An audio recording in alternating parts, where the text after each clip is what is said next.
Кеш жарық, ханымдар, Жанар сәлеметсіз бе? Айко сәлеметсіз бе? Қыздар жиналсын.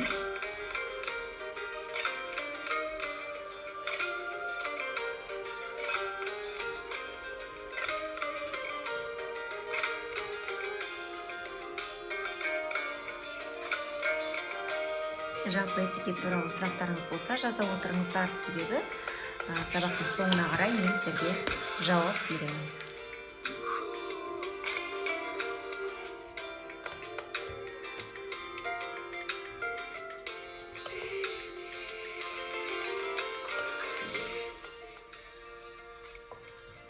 Жақсы қыздар, сабағымызды бастайық.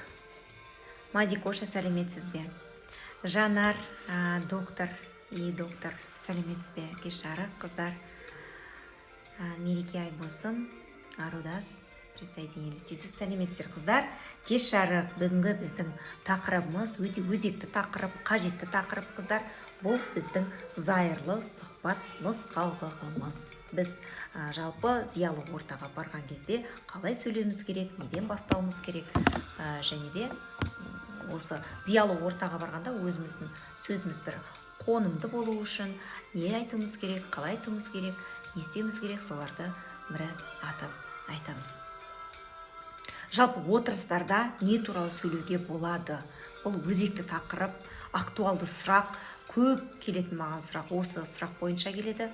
Сондықтан осы тақырыпты сіздерге ашып беруді ұйғардым. Осыны жөн көрдім, осы тақырыпты таңдауды жөн көрдім. Біраз келген сұрақтар да осы тақырып жөнінде болған екен. Демек қыздар, ең алдымен танысу туралы айтайық. Біз танысатын кезде бір адаммен мысалы таныстық. Мысалы мен Айнура 8705 дейді. 87 жылғы мамыр айында туған күні болған. Осында керемет мамырдың сәулелі шуақты күнде Айнұр деген біздің ханшайымыз дүниеге келген екен. Енді сол Айнұрмен танысып көрейік. Не тема болып жатыр дейді? Улықбек Шора. Ер азаматтардың өтінішіміз біздің ер азаматтарға әйел затына құрмет ретінде, әйел затына деген сый-сияпатыңыз ретінде пікіріңізді, кері пікірлеріңіз бар болатын болса, біздің парақшамызда жауап тастауыңызға өтінеміз. Және де егер сізге бұл тақырып қызықты болатын болса, өз пікіріңізді тек плюс мағынадағы пікір болатын болса, пікіріңізді қалдырсаңыз болады. Ал теріс пікір болатын болса, қыздардың, ханшайымдардың, элегантты, сұлу әйелдердің мазасын алмауларыңызды өтінеміз.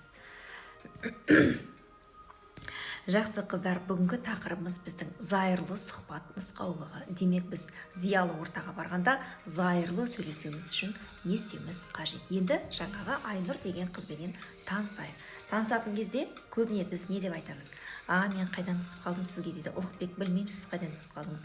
Жалпы шәкірт дайын болғанда ұстаз өзі келеді деген сөз бар. Сондықтан бұл тақырып сізге де қажетті ма?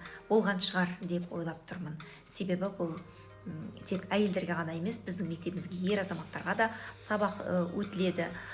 Көбіне ер азаматтарға жабық топта өтеді. Себебі бұл зиялы ортаның тұлғалары болғандықтан Инстаграм және де әлеуметтік желіге ол кісілерді көрсетпеуін сұранады. Сондықтан біз оларды көп сала бермейтініміз де сондықтан.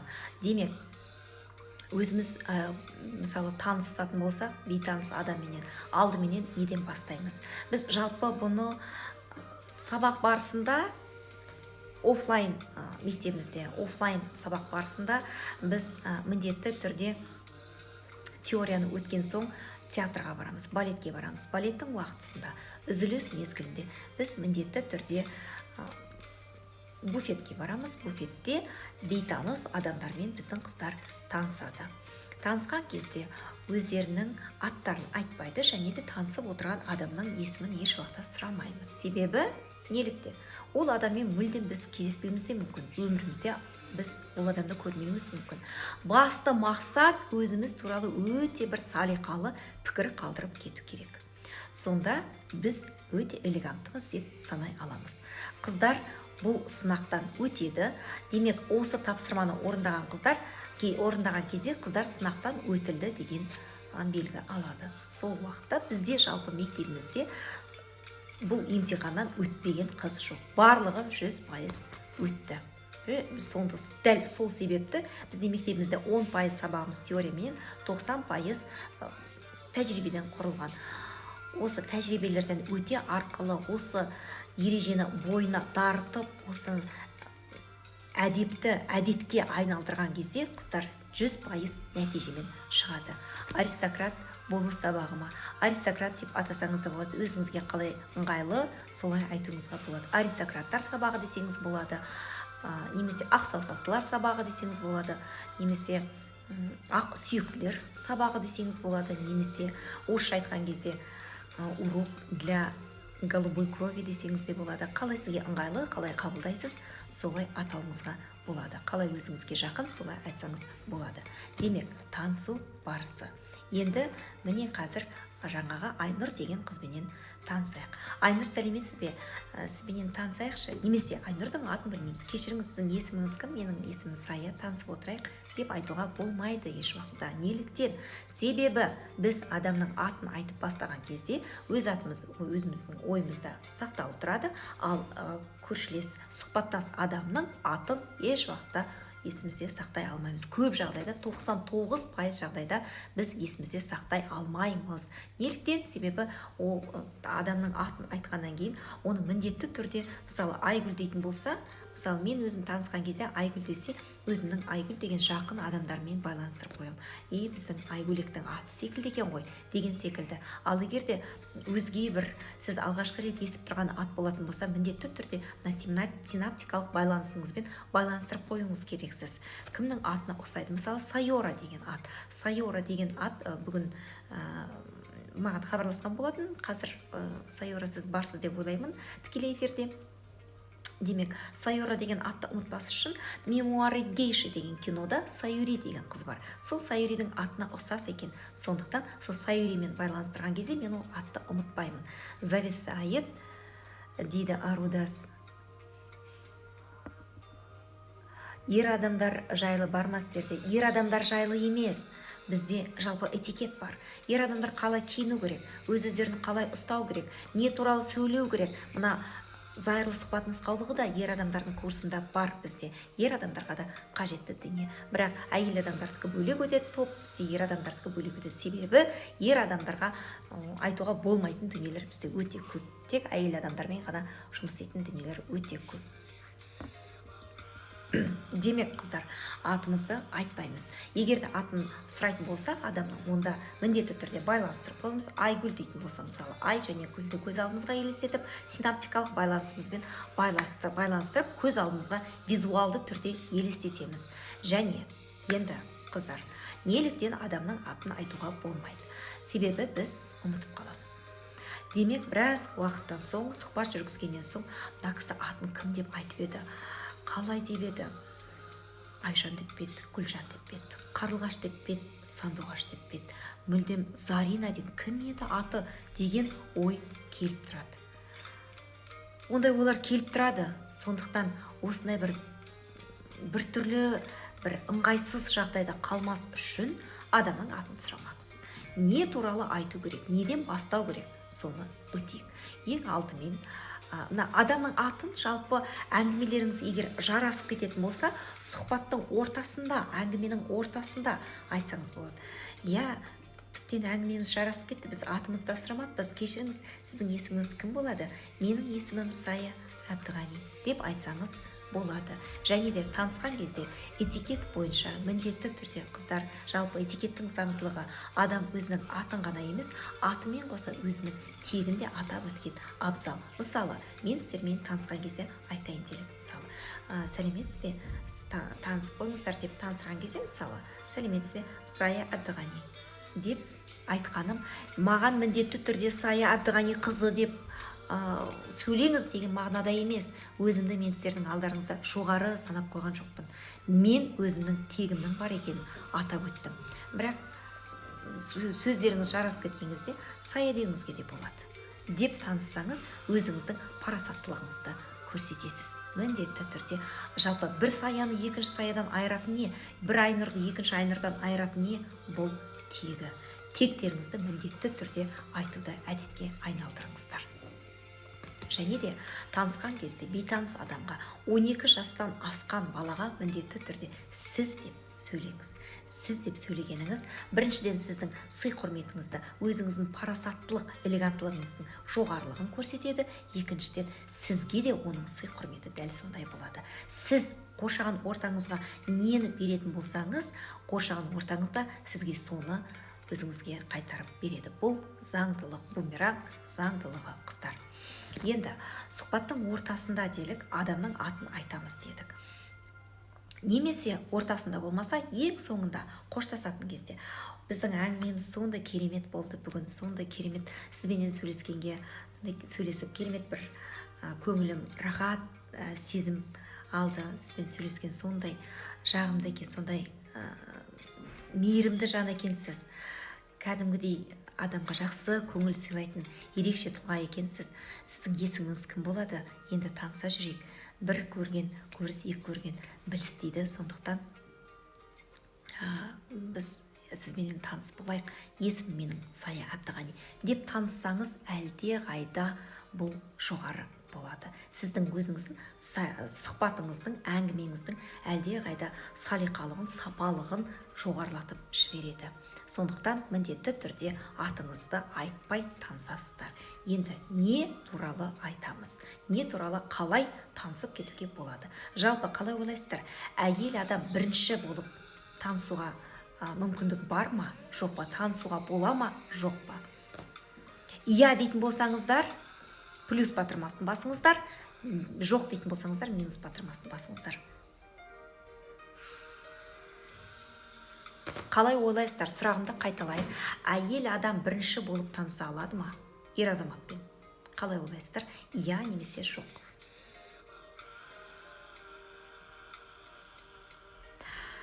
Сіздің эфирлеріңізді YouTube каналда көргім келеді. 24 сағатта қайта-қайта қарап үлгермей қала беремін. YouTube'да сақталып тұрса күшті болар еді дейді.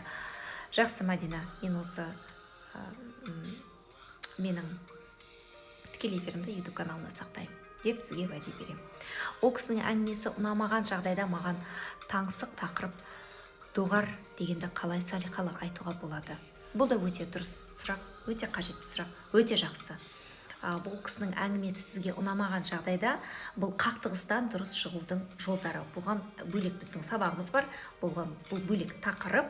Бұндай жағдайда сіз ол адамға үшінші тұлға арқылы түсіндіре аласыз. Демек, егер шиеленіс болатын болса, сізге, мысалы, сіз театрға келдіңіз делік. Сіздің орныңызда өте бір қатыгез, дөрекі, өте сұсты, қабағы шытылған үлкен құрмет жасындағы бір әже отыр. Сол кісі сіздің орныңызға, енді сіз ол билетті, мысалы, Димаш Құдайбергеннің концерті делік, мысалы, жай мысалы күйінде айтып тұрмын. Сонда бұл билетті сіз 2 ай бұрын сатып алдыңыз. Өте қымбат билет болуы мүмкін. Димаш емес, мүмкін бұл бір Элвис Преслидің концерті болуы мүмкін. Сіз өте алыс жақтан, мысалы, Қазақстаннан бардыңыз, Америкаға бардыңыз, Лондонда, Голливудта болып жатыр делік ол концерт. Ондай жағдайда не істейсіз? Барып, мынау менің билетім деп, ол кісімен даудаласып тұрмаймыз. Үшінші тұлға арқылы, театр болатын болса, капельдинер арқылы, демек әкімдер, администратор арқылы, үшінші тұлға арқылы сұрағыңызды шешесіз. Ал егер сізге тікелей ұнамай тұратын болса, онда ол әңгімені біз жай ғана юморға айналдырып кетеміз. Жай ғана юмор ретінде. Юмор болған кезде өзіңізді мысал ретінде келтіріп, бірақ сайқымазақ секілді өзіңізді бір күлкіге қоймауыңыз қажетсіз. Бір юмор, орысша айтқан кезде шутка, қалжыңға айналдырып, негізі ол осындай деп сіздің ол әңгімеңіздің ондай емес екенін барлығы білетіндей, бірақ өзіңізді бір әзіл ретінде, әзілмен ғана шығып кете аласыз.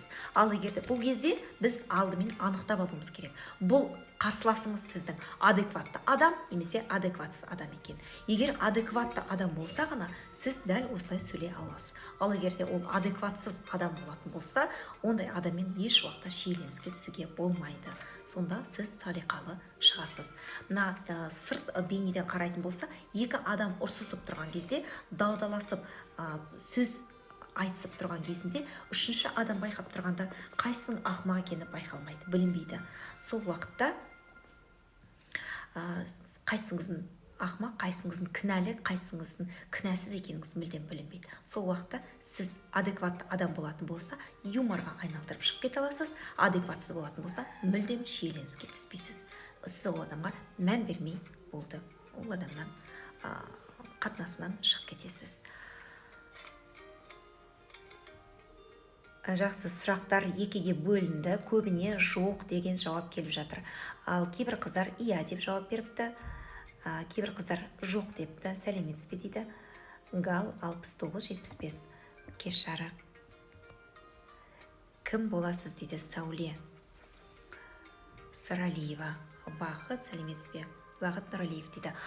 Сауле, мен Нұрсұлтан қаласының этикет мектебінің директорымын, есімім Сая Әбдіғани. Біздің онлайн мектебімізге қош келдіңіз. Бүгін біздің сабағымыз зайырлы сұхбат нұсқаулығы.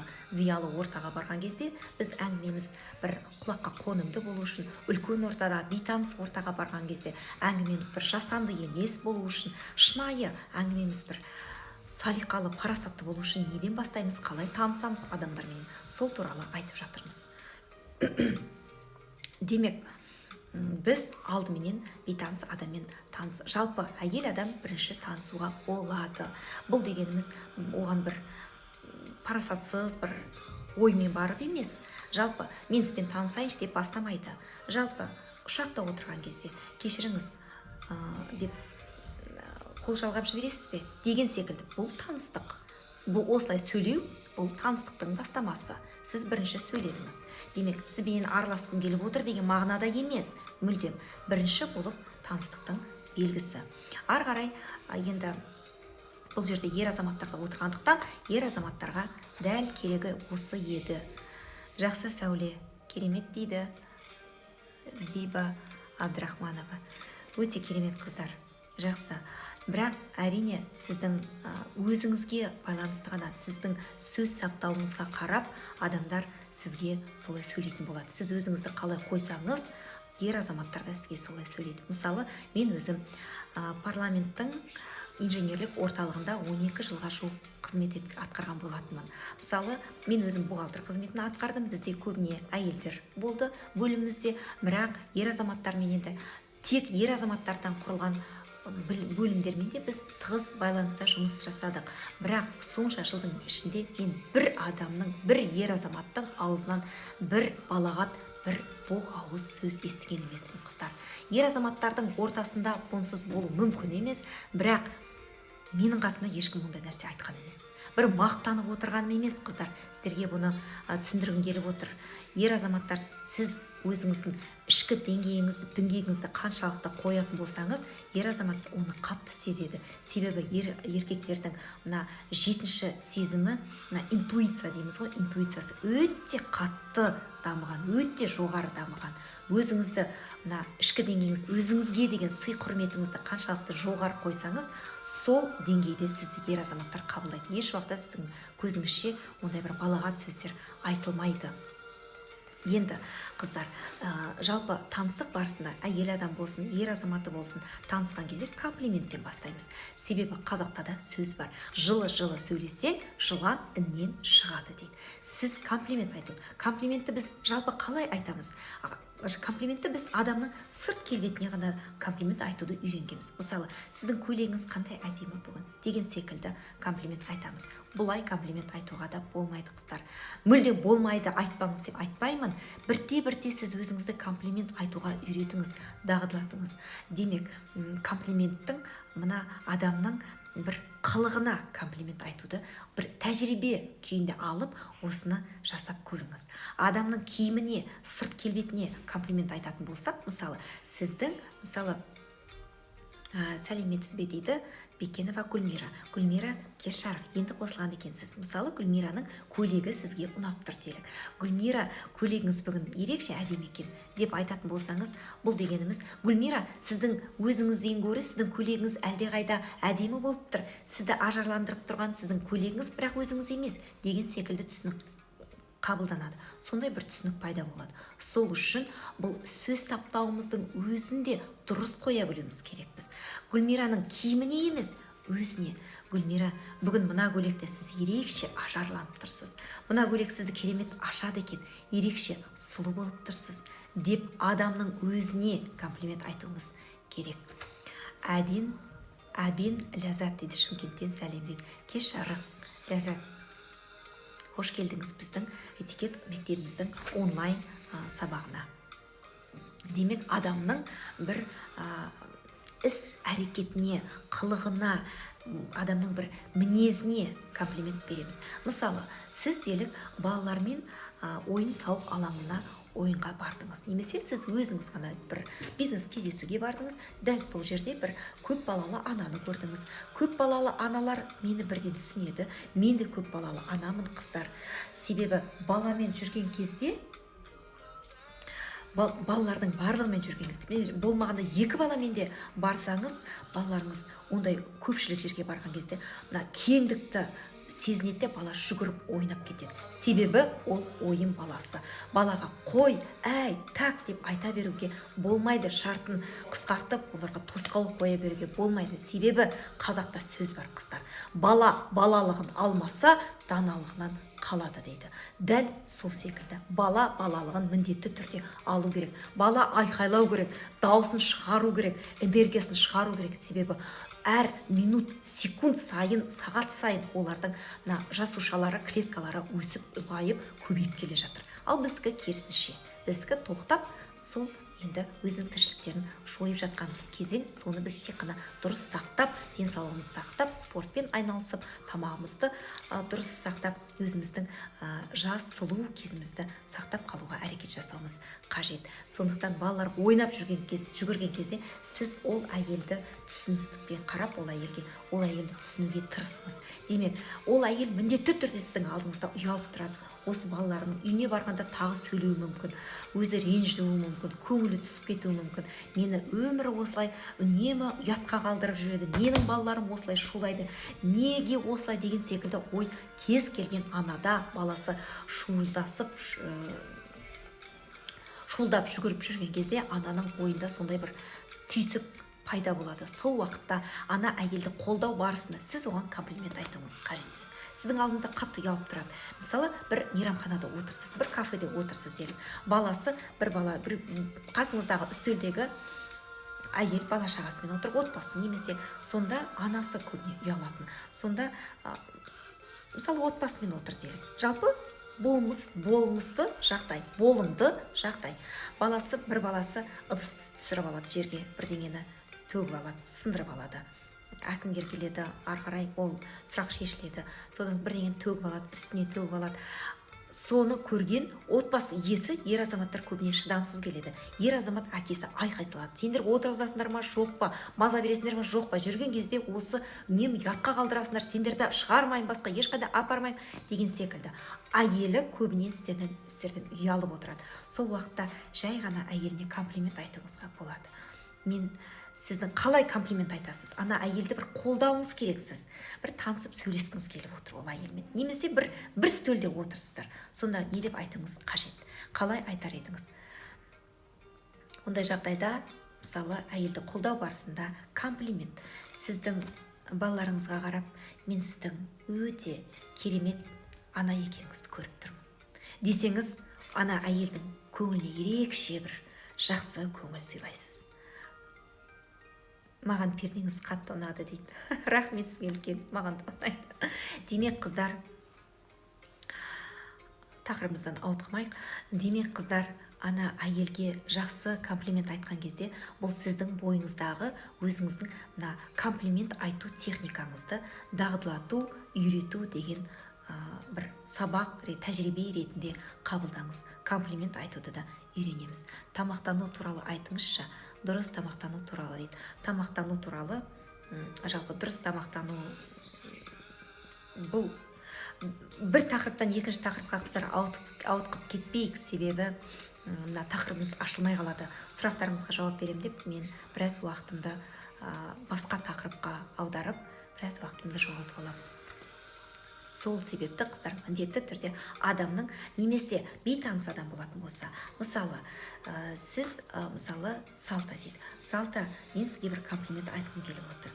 Сіздің қолыңыздың нәзіктігіне қарап, мен сізді бір музыкалық аспапта ойнайтын мамансыз ба деп ойлап отырмын деп айтсаңыз, бұл да комплимент. Адамның іс қимыл әрекетіне, бір қылықтылығына мінездеме беру арқылы мен сонда алдын ала, демек аванстық комплимент. Сіздің осындай бір қасиетіңізге қарап, мен осындайсыз ба деген ой келіп маған, мен сондайсыз ба деп ойлап тұрмын сіз туралы.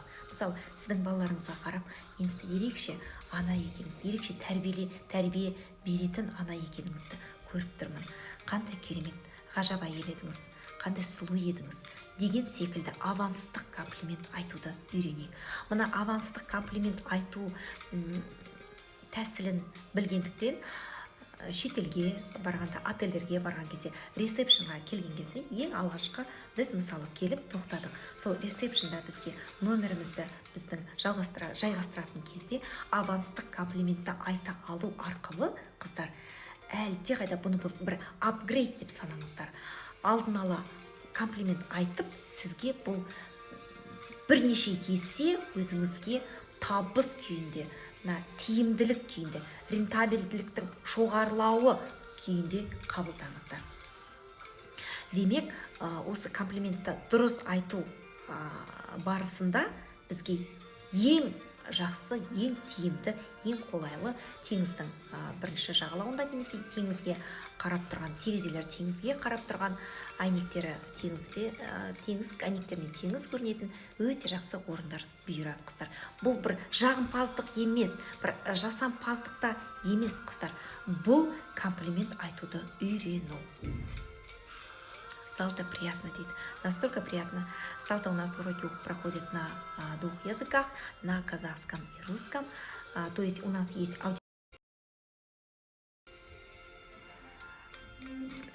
и русская, и казахская есть аудитория, поэтому у нас уроки проходят на двух языках. Уроки веду я сама, я окончила русскую школу, мысли я, оказывается, по-русски, но степ-бай-степ мы школу открыли изначально на русском языке. Мы думали, то есть запрос был именно с русской аудиторией, и все пришло степ-бай-степ. Именно ученики, которые обучались у нас, они попросили вести на казахском языке, открыть дополнительные уроки, дополнительные кружки, курсы для казахской аудитории. Почему? Потому что на русском языке у нас есть возможность найти хоть какую-то информацию, а на казахском языке его абсолютно нет. Потому что поэтому наша школа является самой первой школой в Казахстане, обучающая этикету на казахском языке для взрослой аудитории. Демек, бүгінгі тақырыбымыз біз қазақша жүргізіп жатқандықтан, бір тілде сөйлеу біздің басты ұстанатын қағидамыз. Бірақ орысша сұраған кезде орысша жауап беруіміз қажет. Қай тілде сізден сізге сұрақ қоятын болса, сол тілде сіз жауап қайтаруыңыз қажетсіз. Демек, комплимент айтуды да үйрендік, қыздар. Комплимент айтамыз адамның бір ерекшелігіне, адамның мысалы дене бітіміне қарап, сіздің дене бітімі, мысалы добрый дом дейді, есіміңізді білмейміз екен. Әсем, Бейсенбек, Әсем, сізге бір комплимент айтайық. Мысалы, Әсеммен сіз таныстыңыз. Әсем сұңғақ бойлы, қыпша белді, өте сұлу, нәзік қыз екенін көріп тұрсыз. Бір комплимент айтыңыз, танысқыңыз келіп отыр. Не деп танысасыз? Сонда сіз айтасыз: кешіріңіз, сіздің дене бітіміңізге қарап, беліңіздің қыпша белдігіне қарап, мен сізді бір балерина ма деп ойлап отырмын. Сіздің осы театрға, немесе театр әлеміне, сахна әлеміне өзіңіздің бір ерекше бір қасиетіңіз, бір қатынасыңыз бар ма? Менде сондай бір ерекше түсінік қалыптасып тұр. Кешіріңіз, бірақ маған соншалықты ұнап тұрғаныңыздан мен сізге соны айтпасқа болмады. Ерекше сұлу екенсіз деп айтса, сізге мысалы Әсем ұнады ма? Әрине ұнайды. Әсемді бірден тұла бойын жинап, ішін тартып, я, рахмет сізге. Комплиментті жалпы қалай қабылдаймыз? Рахмет деп алып қана қоймаймыз. Мысалы, сіз маған айтатын болсаңыз, сіздің бүгін ерекше сұлу болып тұр, рахмет қыздар деп айтсақ, жалпы мен сіздің комплиментіңізді бойыма қабылдап, болды, алып қойдым, болды, бойымда қалдырып қойдым. Рахмет қыздар. Демек, иә, мен сұлумын деген секілді. Рахмет деп қана қоймаймыз. Комплиментке комплимент қайтаруды үйренеміз. Ал егер томпақ қыз болса, қалай айтуға болады дейді Салта. Салта, біз адамның әрдайым жақсы жағын көруге тырысып тұруымыз қажет, соған бейімделіп тұруымыз қажет. Томпақ қыздың да ерекше плюс қасиеттерін атап өтіңіз. Мысалы, томпақ болатын болса, оның көзі ерекше сұлу болуы мүмкін, ерекше боянып алуы мүмкін, мейк сабағын жүргізетін ерекше маман болуы мүмкін. Сіздің макияжыңызға, мейкіңізға қарап, сізді ерекше бір визажист па деп ойлап отырамын. Мүмкін сіз сондай емессіз бе? Мен сізді бір жерден көрген секілдім бе деп сұрасаңыз, ол өзінің томпақтығын ол да көрмейді, ұмытып кетеді. Сіз де оған мән бермейсіз. Адамның плюс жақтарын көріп, соған көбірек көңіл аударып, сол жағына комплимент айтуымыз қажет. Немесе жаңағы балалармен де комплимент айтуымызға болады. Демек, біз сіздердің сұрақтарыңыздан тағы да ауытқып кеттік. Демек, комплиментке комплимент жауап қайтару арқылы біз оны өзіміз туралы өте бір салиқалы ой қалдырып кете аламыз. Мысалы, маған айтатын болса, дәл осы комплиментті мысалы айтты делік. Сіздің мына көйлегіңіз бүгін сізге ерекше жарасып тұр, өзіңіз мына көйлек сізді ерекше ажарландырып жіберді, өзіңізге керемет жарасады екен дейтін болса, рахмет сізге үлкен. Сіздей мына сән әлемінде, осындай фэшн индустриясында талғамы жоғары адамнан осындай баға беріп, маған осындай комплимент есту мен үшін үлкен мәртебе. Сізден мұндай сөз естеймін деп мүлдем ойлаған емеспін. Сондықтан менің де сізге алғысым шексіз деп комплиментке комплимент қайтару арқылы біз өзіміздің көңіліміздің ақтығын, ойымыздың парасаттылығын жеткізе аламыз. Сөздің қорының көп болуы, неғұрлым көп болса, соғұрлым біз ойымызды жеткіземіз қыздар. Демек, сіздерге бүгінге тапсырма. Жақсы қыздар. Қыздар, жақсы хабарлама келіп жатыр екен. Уақытымыз тығыз аяқталды деп келесі сабағымыз біздің басталғалы жатыр. Сондықтан комплиментке комплимент және де сөз қорымызды ұлғайтамыз. Мысалы, өте деген сөз бұл да паразит сөздердің бірі. Паразит сөздерден арыламыз. Күшті, өте деген сөздерді жазып алып, қасына 10 сөз тіркестерін қосамыз. Эфемизм сөздермен алмастырамыз. Қандай сөзбен алмастыруға болады? Сол сөздермен алмастырамыз. Өте деген сөз, өте керемет, өте әдемі, өте деген сөз біздің сөзіміздің қорымыздың аздығын білдіреді. Сол себепті өте деген сөзді қандай сөзбен алмастыруға болады? Сіз бүгін ерекше ажарланып тұрсыз. Курс бағасын айтыңызшы дейді Салта. Курс таңертең сағат 6-да басталады. Тіркеліп үлгеріңіздер. Курстың бағасы 2 курсты біріктіре отырып 75%-ық жеңілдікпен 10 000 теңгеге 2 курсты бірге өте аласыздар, қыздар. Алла жазса, министр ханым боласыз. Келешекте, иншалла, Гүлмира, осы сөзіңіз Алланың құлағына шалынып, сіз де сондай дәреже, одан да үлкен дәрежеге жетесіз деген мен сенімдемін. Қыздар, мені қайта-қайта мазалап уақыт болды деп қайта-қайта маған жазып жатыр. Демек, міндетті түрде өте деген сөзге және күшті деген сөзге, мына керемет күшті екен. Күшті деген сөзде паразит сөз. Осы өте және күшті сөзіне 10 сөз басқа бір парасатты, салиқалы сөздер тіркесін жазып шығыңыздар. Өте деген сөзді, мысалы, қандай сөздермен алмастыруға болады? Керемет, ғажапсыз, керемет, ғажайып, таңғажарлық, таңғаларлық, таңғажайып деген секілді өте көп сөз қорларыңызды ұлғайтыңыздар. Мына мименен көбірек жұмыс істеп ойланыңыздар. Ойланған кезде инсайттар ашылып, мүмкіндіктердің барлығы ашылады. Күшті деген сөзді қандай сөзбен алмастыруға болады? Мысалы, мынау ол керемет күшті екен дегенде қандай сөзбен алмастыруға болады? Өте көп. Қазір мен сіздерге барлығын айтып қоятын болсам, сіздер сол сөздерді көшіріп алып қоя саласыздар. Жалпы 10 сөз табыңыздар, тізбегіне жазыңыздар және де соны бүгіннен бастап сөз қорларыңызға қосыңыздар. Күшті деген сөзді тоқтату үшін не істейміз? Мысалы, әсіресе өте бір парасатсыз, риясыз сөздердің бірін айтайын ма, қыздар? адамды бірден рабайсыздандырып жіберетін өте бір нашар сөз бар қазақ тілінде. Жыным кеп тұр дейді, жыным ұстап тұр дейді. Қыздар, өз тұла бойыңызды кімге ұстатасыз сіз? Жалпы ол үш әріпті дүние Аллаға қарсы, қарама-қарсы, Алланың антонимі. Мысалы, Аллаға қарама-қарсы дүние. Аллаға ұстатасыз ба тұла бойыңызды? Жоқ, жаңағы үш әріпке ұстатасыз ба? Ол тек өз таңдауыңыз. Кіммен бірге дос болу, кіммен бірге ары қарай өмір сүріп, өміріңізді жалғастыру тек өзіңізге ғана байланысты. Сондықтан осы сөзді пайдаланбаңыз. Осындай паразит сөздерді айтып қойған кезде қолыңызға резинадан тағып қойыңыз, білезік, резина білезік, соны тартқып есіңізге түсіріңіз. Айтқыңыз келіп тұрған кезде стоп деңіз, іштей өзіңізге стоп дейсіз де, ол сөзді айтпайсыз. Басқа бір парасатты, салиқалы, элегантты сөздермен алмастырамыз. Қыздар, курс бағасын айтыңызшы деді. Курс бағасын айттым. Эфир сақтап қоя аласыз ба дейді. Эфирді сақтаймын міндетті түрде, және де эфирді YouTube каналыңызға шығарыңызшы деген өтініш болды жаңа. Сол себепті YouTube каналыма да қазір саламын. Сұрақтарыңыз болса, дайректке жазыңыздар. Таңертеңгі сағат 6-дағы эфиріміз біздің 6-да болмайды. Таңертең сағат 9-дан кейін шығуымыз мүмкін, себебі таңертең 6, 7, 8, 9-ға дейін біздің онлайн сабағымыз өтеді қыздар. Бірақ йоганы міндетті түрде ертең жасаймыз.